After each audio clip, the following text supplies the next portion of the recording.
Corona virus के हवाले से पूरी दुनिया में खौफ भी है, मार्केट्स बैठ रही हैं, करेंसीज़ के ऊपर प्रेशर आ रहे हैं। पाकिस्तान में ख़ास तौर पर अगर सिर्फ पाकिस्तान के ऊपर ही हम फोकस करके बात करें तो हमारी स्टॉक मार्केट तकरीबन 20% नीचे आ चुकी है।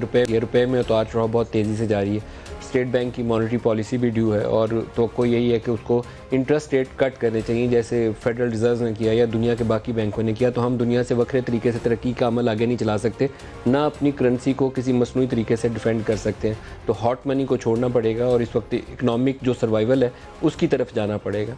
इसके साथ और बहुत से जो दुनिया में रिसर्च आई इस हवाले से, उसमें एक टर्म यूज़ हो रही है सोशल डिस्टेंसिंग या समाजी कदगन कह लें, समाजी एहतियात कह लें, कि जितना अपने आप की एक्टिविटी जो है वो हम लिमिटेड कर सकते हैं, महदूद कर सकते हैं।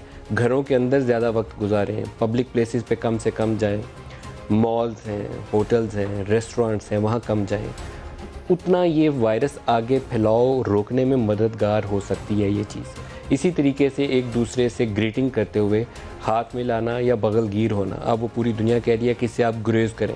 वो कोई कोनी से मिला रहा है, कोई और तरीके से ग्रीट कर रहा है, लेकिन कोई ना कोई ऐसा तरीक़ाकार हमें अडॉप्ट करना पड़ेगा जो हमारे माशरे में, हमारे मुल्क के अंदर इस चीज़ को आगे बढ़ने से रोकने में हमारी मदद करे। हमारे पास उतने वसाइल नहीं हैं और एक चैलेंज ये है कि बहुत ज़्यादा वायरस का जो पाकिस्तान के अंदर स्प्रेड हुआ है वो तफ्तान के रास्ते हुआ है। वो लोग जो ज़ायरीन थे वो आए और मुनासिब तरीके से टेस्टिंग नहीं हुई, सक्खर में 50 केसेस सामने आ गए और वो टेस्ट हुए बगैर वो लोग वहाँ तक कैसे पहुँच गए, बज़ाते खुद एक सवालिया निशान है। ईरान के अंदर मुनासिब तरीके से इस चीज़ के ऊपर ट्रिगर नहीं हुआ, उन लोगों ने इसको चेक नहीं किया, रोकने में काम नहीं किया, ये उनका मसला है। लेकिन जो लोग ज़ायरीन वापस आए थे उनको प्रॉपरली टेस्ट करना तो हमारा काम था ना। हमने आइसोलेशन सेंटर बनाए तो उसके ऊपर भी शिकायत हैं। तो एक प्राइम मिनिस्टर ऑफ पाकिस्तान के लेवल के ऊपर इसको फोकस करते हुए वहाँ सहूलियात में इजाफा भी करना पड़ेगा। और जो लोग पाकिस्तान वापस आ रहे हैं, वो ख़ास सीरिया से आ रहे हों, वो दोहा से आ रहे हों, वो किसी और जगह से आ रहे हों, उन सारों की प्रॉपर टेस्टिंग मस्ट है, उसको ऑब्ज़र्व करना पड़ेगा।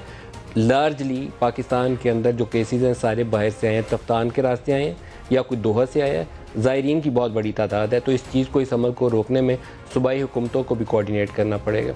सक्खर एक मुतासरा इलाका है। अभी थोड़ी देर पहले केपी ने एक ट्वीट किया जिसमें उन्होंने कहा कि 15 मरीज़ उनके पॉजिटिव आए हैं। वो ये तमाम 15 वो लोग हैं जो 20 लोग तफ्तान के रास्ते वापस केपी में आए थे।